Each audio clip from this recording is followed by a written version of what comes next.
And then we figured how important and prominent AI was becoming, and the context of data security in the light of AI was completely different. Somebody within your organization willingly gave up information to go train a foundational model.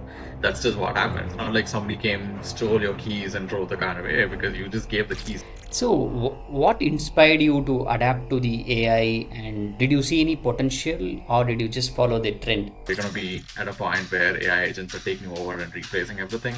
The other being the super intelligence or the AGI is just few months away. He mentioned 1,000 days away. This is where AGI will face a lot of challenges. Like What's the future of AI? How do you look for the next 5, 10, say, or even 50 years from now? everything around the classical I think we will be in a very good shape. Technically, that's an AI agent because it's taking something, transforming it, and then making my life easier. What is the advice that you give for young startups to get into YC? And what is your take on getting investments and VC The investment? one thing we found very unique about YC and the kind of founders that Hello, everyone, and welcome to AI Disruptors, the show where we explore the intersection of technology and human potential. I'm excited about today's episode where we are diving more deeper into the fascinating world of AI and security with a very special guest. Joining us is Rajaram Srinivasan, the co founder and CEO of Unbound Security. I've admired Rajaram's work for some time now, and it's a privilege to have him on the show to share his expertise.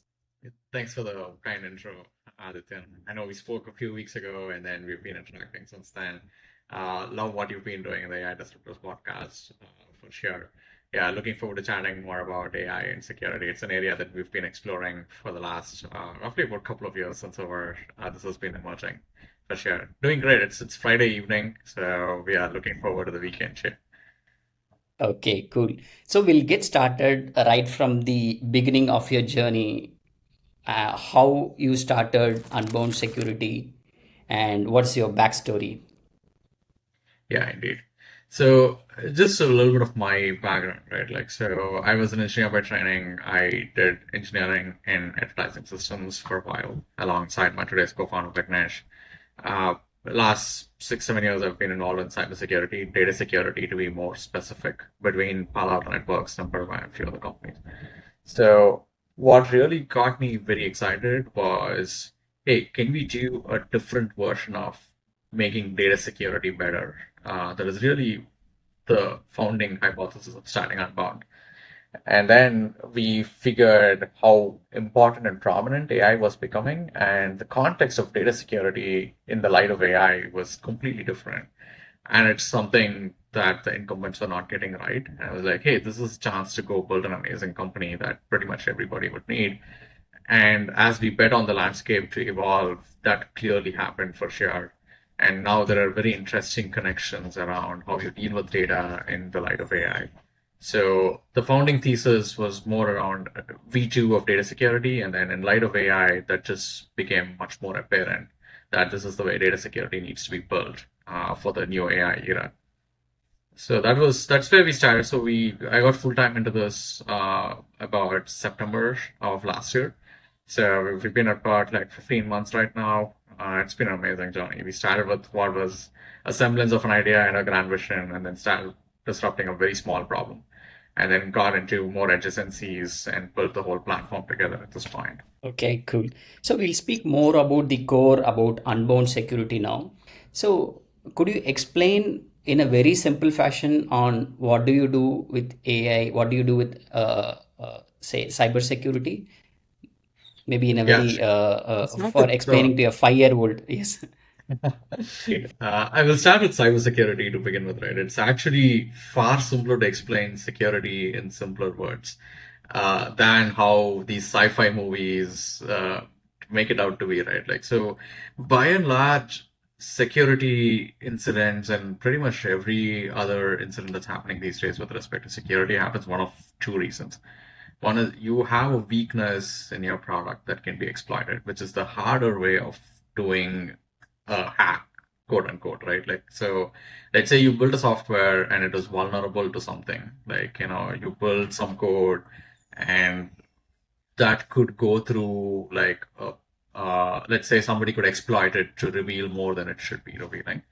That is called a vulnerability or a weakness. That is one side of it. The second and the more prominent way in which something could be hacked is inbuilt weaknesses. Like, let us say there was a best practice and then you did not follow the best practice. That is when a lot of the hacks happen. And in cloud, even more so, right? Like, there's the number of exposures that have happened because an S3 bucket is public to begin with. Like, that is just innumerable numbers. So it's basically somebody trying to enter your home when your door was completely open to begin with. And that is what a lot of the cybersecurity products are trying to do, is to tell you where you have open doors and then allow you to go shut it down. And AI across cybersecurity is basically a derivation of that. AI just opens up more and more of these doors, which we call as attack paths or exposures, so to speak. So when you are interacting with AI, you are frequently posting sensitive information. Your employees are posting the kind of information that it's going into it. In that case, what really happened isn't like some sort of hack, like, somebody within your organization willingly gave up information to go train a foundational model. That's just what happened. It's not like somebody came, stole your keys, and drove the car away because you just gave the keys, handed over to them. So that is one for sure. And the second is really about a bunch of uh, things that follow on to data, right? Like, so earlier in traditional databases, what used to be a thing was you had keys and, like, access controls and everything else. So you had somebody that had like a level of privilege. They could do certain things to certain tables within a database and everything else. With AI, it's completely different. To get anything meaningful out of an AI system, you have to train it with a lot of data or use a fine tune to train, additionally augment that with a lot of data. And guess what? You don't have very fine-grained controls of how you get to interact with AI. You cannot put like role-based access controls and say, oh, these particular training data sets, the Raj shouldn't be using this and so on. So that's the second vector that it comes to at the intersection of data and AI. So monologue, long answer, but I hope that Yeah, was relatively clear enough that I can break down any of these. definitely. Okay, we'll explore. So, currently in 2024, how secure do you think enterprises are after the invent of the AI, and how secure do you think our personal systems are? So previously we used to use different kind of suite of software products. Now we are using Perplexity, Cursor. We are deploying our code in JIT. Again, it has Copilot, and we also use other tools. Of course, the ChatGPT, the Llama or NVIDIA. So exposing to different tools, asking our personal questions, or say uploading our personal questions. So sounds very tricky here, right? So wanted to understand from your eyes. From the personal angle, there are two ways I look at it, right? Like, the first one is, are you more exploitable today than you were before the advent of AI? I think that is very true. Like, all those people like that used to send those inheritance emails saying like, hey, there's 10 million waiting for you, sign. Those emails have gotten larger in frequency and also lesser grammatical errors to make it seem believable for you to go take some action on it. India particularly is more vulnerable in that way, right? Like, so you have people that are older that are also using computer systems. Uh, these tend to be like key targets for this, and it's become more easier to craft those emails and those kind of outbound communications and be more deceptive about it, and in a way in which you don't have to apply too much brain power to do that. Like, that's just, it has made it accessible for anybody to go send a decent enough phishing or spear phishing kind of email. That is one angle which I think I'm more worried about than the data privacy angle. Like, let's be real, right? Like, data privacy did not exist for the most part, except for extremely tech savvy consumer users by and large. Unless you were always turning off cookie tracking and protection, unless you're always turning off, like, oh, I don't want search history to be tracked and things like that. This data was already available for use by not just the multi-cloud scalers, but also like several people. Like, cookie data is available for sale, and third-party companies buy it and use it for ad tracking, retargeting, and whatnot. So that way, I don't think much has changed from a data privacy perspective. but a lot has changed in terms of how vulnerable you are from a personal standpoint. By and large, people did not do restrictions around it, but they at least have the monitoring capability to say, like, oh, if you're doing something fishy, if you're doing something that is to like an unsafe website and then you're sharing some information there, those used to get blocked more often than not. But things like Google were always trusted. Now what happened was Google said, hey, I have all this data, and then I'll go build a large language model out of it. And I think that's where the gap started coming in. But Google, little less so. But what if your Zoom and Slack and pretty much everybody's doing it? Like, they were just trusted with so much sensitive information to begin with through contractual agreements and whatnot. And now that they're building AI features, it becomes a little bit more complex in that way to handle what is more like, what is okay to train with and what is not okay to train with. And every large company is now becoming data hungry because that's just the foundation to building better and better models. So I think that has gotten a lot of very interesting implications for sure from an enterprise perspective. Interesting. Okay, cool. So, what inspired you to adapt to the AI, and did you see any potential, or did you just follow the trend? Great. We get asked this sometimes, a little more so last year than now, I think. Here's my personal belief, and it's very well backed by data. AI is pretty much here to change every industry, every function. I think that's pretty clear. I'm not trying to say this because I'm like, I'm NVIDIA and my stocks goes up when I say this, but it's really because that's what we see. As a small startup, we could get a lot done with engineering than what we used to get done with 3 years ago. So we're seeing that change for real. Anybody that is telling you otherwise either has some interest in making sure that doesn't happen, or they are just delusional and they have not moved on in the last 2+ years. I think the value prop was very clear. Yes, some part of it, like, I don't believe that AGI is super close, or, we're going to be at a point where AI agents are taking over and replacing everything. Like, those things are a little bit of, where to say, it's coming, but not right there yet. What really got us to building something in this space was the amount of green pages that they were and the kind of implications that we were looking into for the same space. It's like brand new problems that people are looking for somebody to go solve for. It's like it's amazing the kind of market pull that we had when we started building the product. We're like, oh, I want this today. And enterprises are usually slower to move. They're like, oh, do you have this compliance? Or do you have like, data security protections that you can offer on top of these? And many were willing to overlook some of these constraints. And as they are doing with, adapting OpenAI or Perplexity today, we were getting the same kind of treatment. It was mind-boggling for me that, hey, wow, you could go like how tight the problem should be that you're willing to like, accelerate the process from your timeline perspective to make some of these happen. So as an entrepreneur, I should always look for problems that are now, and this was certainly one of those. Gotcha. Okay. So you saw the recent interview by Sam Altman, right? So he mentioned two big things. One being you can now see one-person billion-dollar companies with the help of AI agents. The other being the super intelligence or the AGI is just few months away. He mentioned 1,000 days away. So how do you see these statements, and how do you think it would reflect upon cybersecurity? For sure. I think the first one is kind of getting there. Like a lot of the newer unicorns that came the last 2 years. I don't know about billion-dollar companies, but people have been able to get up to a few $100 million with very few employees.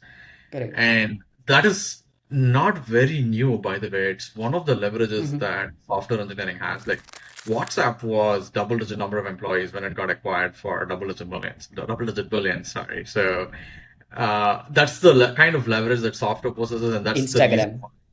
software Instagram engineers as well. get paid that much in that way. WhatsApp was similar to when Meta acquired it was less than 100 employees, if I'm not Yeah, wrong. even And Instagram, if I'm not wrong, it was oh, I less see. than 2 years before they got acquired. Yes. Okay. Cool. Interesting. Yeah. So that is happening for sure, and it's getting accelerated for per se. Like I was telling about our own startup reference as another Mm. example, right? Like so, and we're Okay. seeing that in my YC batch, pretty much nobody scaled quickly their engineering teams for a while until they raised a seed round or something of that sort, and they were able to already have like more than a handful of customers before they scaled up to that size, and they were able to build Okay. all these products within matter of sprints. Just with like AI just helps your existing engineers get much better at the same process solving. So I think Great. part is pretty much there. I'm clearly not as smart as Sam Altman, so I don't know. This is just my opinion. I don't know that we Okay. are near to AGI. The comparison I draw is self-driving cars, right? Like, so Mm. it was relatively easier to get to level three self-driving. Like, we could pretty much get to where we are today between Waymo and Tesla. I'm a happy customer of Waymo, and I've seen Tesla full self-driving in action.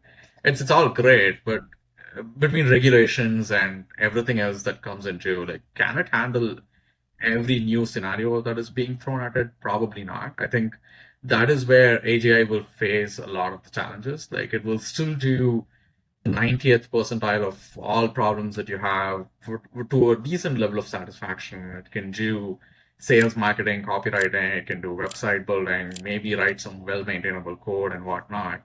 There will always be scenarios where it's still not there with AGI. I think that Makes sense. gap is much closer. Okay. Interesting. Makes sense. So, how fast is AI improving or developing? Because we see different versions evolving rapidly, and now it's going exponential into a fashion, even for the general public and also for the enterprises as well. So, what's your take on it? That's right. So it has been extremely fast. Like I think there's no real doubts about it. A, there is a lot of investment dollars going in, and B, pretty much every one of top talent that I know is working in either directly in Gen AI or in associated areas in some way or the other. That's just how I wouldn't say fast. That's just how fast it is, how powerful it has become, so to speak, right? Like so, it is hence bound to improve. You put enough talented people and money into the problem will eventually get closer and closer to getting solved for sure.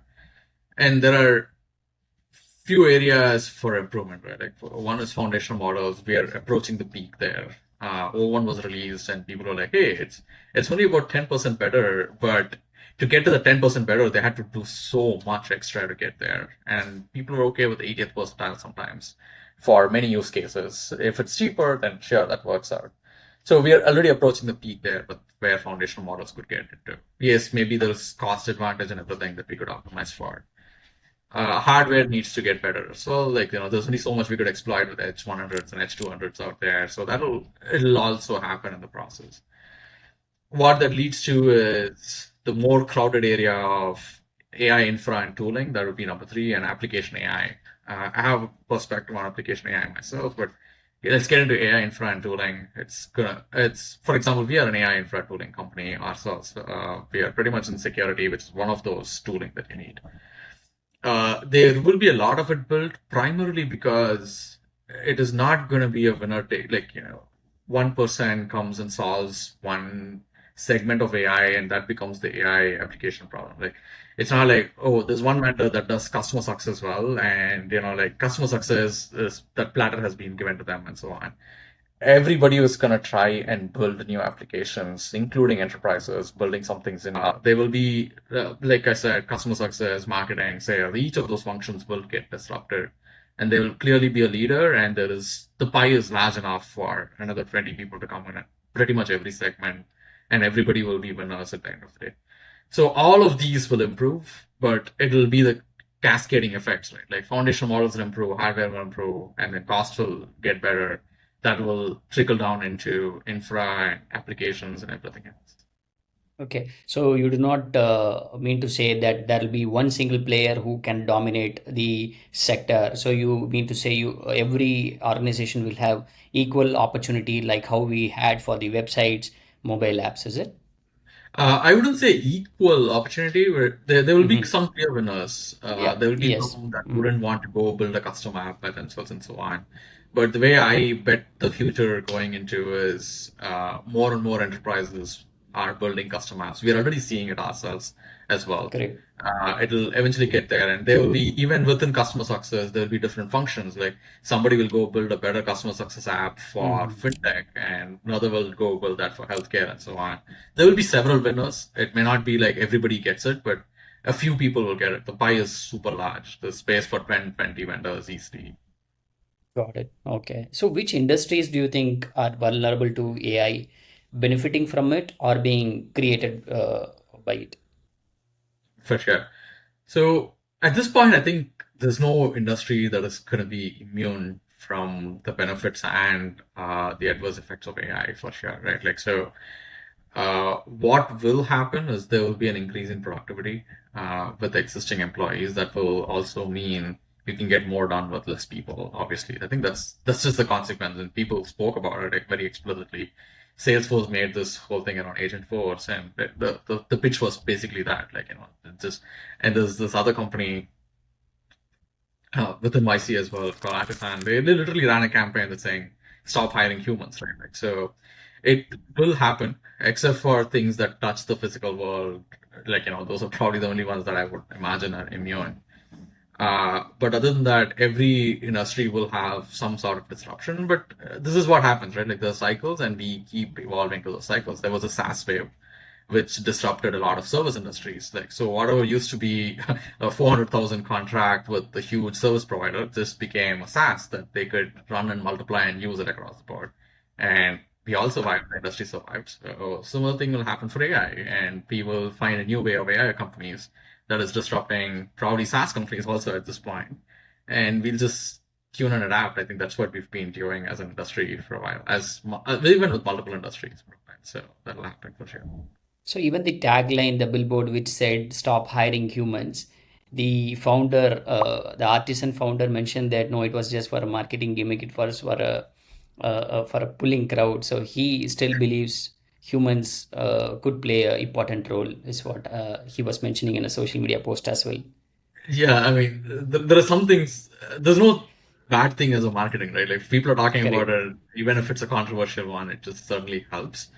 But we are already seeing trends of, functions that used to take a lot more people not requiring that many. So Yes. I don't know how that will translate down into, but we are seeing that more so with startups that are price sensitive with hiring and so on. So it's easy for them to substitute SaaS tools for headcount sometimes. Okay. So, what's the future of AI? How do you look for the next 5, 10, say, or even 50 years from now on? How do you envisage? Yeah. So I mean, we'll stick to the five probably. I think 10 and 50 are harder even for visionaries to predict. We spoke a little bit about this before. Like, I think 5 years, content generation, everything around the classical AI, I think we will be in a very good shape. Like, full self-driving cars may be a real possibility in the next 5 years, which, by the way, has been a possibility for the last 15 years, but I think we are fairly close to it now. And anything content generation, we will get leaps and bounds better. That's just bound to happen. Video will probably take a while, only because it's harder to tune what we want out of it. But a lot of the, like, text images, pretty much everything will get there. What may be an issue is AI decision making, like, partly because of what we spoke about between the level 3 and level 5 autonomy jump.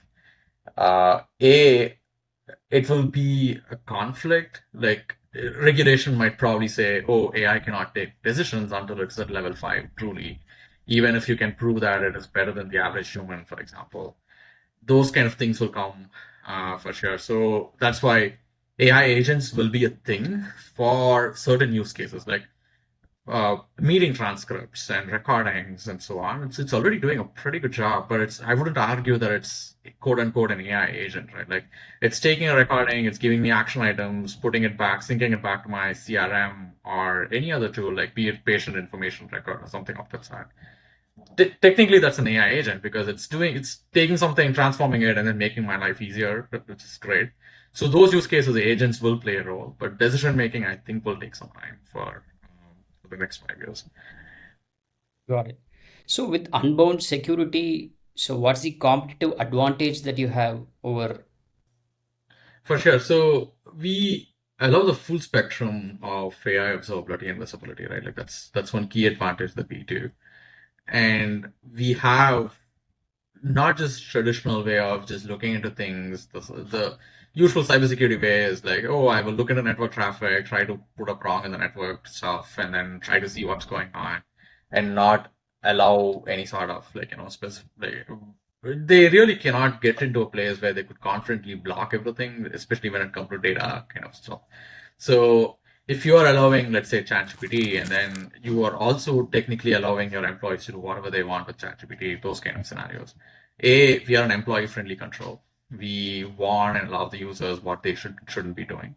And B, with the gateway, we are able to cover the breadth of the landscape. So it's like not just usage, but also your applications calling AI is completely monitored. Like most recently, what we built was a proof of concept for Cursor. So if you want Cursor to work with AI and you want full monitoring of whatever is being used on, you could just replace the Cursor space URL with our URL and it will just go through from there. So the kind of visibility that you get with all of these data points put together in a very, very simple way, like, you don't have to go and do 1,000 different things and install like three different products, one for every control point. It's just in there monitoring every single usage of AI and giving you insights just based on that. You don't have to go configure a policy, put some administrator that is sitting and writing like blocking rules that pretty much never work and all that. So it's a different world, and we're building the problem for that different world. Got it. So Unbound complements the current cybersecurity stack, or does it replace any of the existing cybersecurity product? So today we by and large complement the existing cybersecurity stack. Okay. It's a new vector, and we are the new product to uh, like take care of threats that is coming in this new vector of opening up things. So we work with existing VPN firewall providers. We work with existing, like if you have a cloud security vendor, we work in tandem with any of them. Okay. So Unbound is actually backed by Y Combinator, right? So could you throw some light on how did you get into YC, and what is the advice that you give for young startups to get into YC, and what is your take on getting investments and VC investment? So if you could Sure. throw some light So on that. I'll start with the first question about our Y Combinator story. It's pretty interesting. We met with Dalton, who was also our group partner. The usual YC process, like you have a 10-minute interview, and then they were just shooting questions one after the other. I think most of it goes into their backend. Like once you fill up the application, they already have a pretty clear idea about your startup, and then the interview is more about validating some of that. So yeah, a lot of YC experience. Wouldn't trade it for anything else. Just some tips about getting into YC. I think the one thing we found very unique about YC and the kind of founders that it backs is it's a very, very founder-centric game. We do realize people pivot and things like that, and like so the broad founder market fit is one thing that they look for. Like, are you trying to solve a problem that is within what you know? And are you deep enough in that problem, right? Like, that's the other checkbox. Like, for example, at a YCN conference, which happens a little bit, like, so one of the founder was talking about beaver apps, and it was a 20-minute talk, and it was at the end of it, it just felt like he spent all his time just observing beaver rats. Like that's how deep he was into that particular topic. And those tend to make the successful founders, right? Like you are super obsessed about something, like a simple problem statement that you keep going deeper and deeper into. And that's just how we build a successful startup as well. Like you want to start with a small problem, go super deep into it, and then like be the best product at it. I think it just translates into that the obsession is something that they also look for, I believe. Uh, yeah, so VC funding in general, it's basically the more progress you make, the better it gets. So, like, we were also focusing on progress. We tried to make as much as possible through the YC batch, and we were successful. So what do you think are the ingredients of a good startup who can get selected into YC? There is I think a kind of a notion that says you need to be in the Ivy League or be in San Francisco or be, say, ex-employees of the FANG. or Amazon or Flipkart. So is it kind of true, or how do you see about that comment? I think, I mean, I know that there's a lot of software that goes into making this, like surfacing up the applicants who are the most relevant. I think relevancy is the biggest one. Like, I have seen applicants from, like, unheard of universities, unheard of schools as well, that have made a lot of progress and have proved that, they really care about the problem and they get in there. But sometimes brand name helps, sometimes it doesn't. Like, it's not like every Ivy League person that applies gets it. I know so many of, like, for example, MIT friends that applied and they couldn't make it, and so on. Like, and I'm pretty sure similar stories are true about Stanford. At this point, they are in a stage where they are also getting hundreds of applications from any of the Ivy League schools, and it's not like they happen to Correct. make it and others don't. Okay, makes sense. And I saw a recent Reddit post, a very popular one. So it said YC's hidden formula is you need to have 100 users and charge $100 per month for the product at least, and have at least 10K MRR. So then you would the probability of getting into YC is more.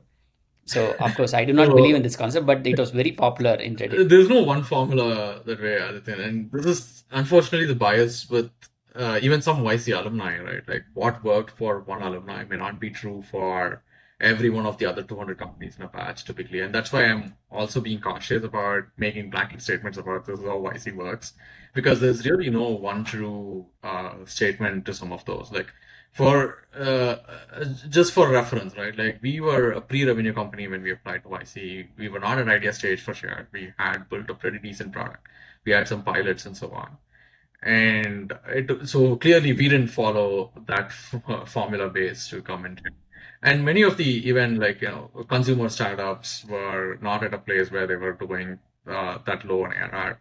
On the other side, I have seen companies that were doing 80K, 90K MRR that still just made it to one.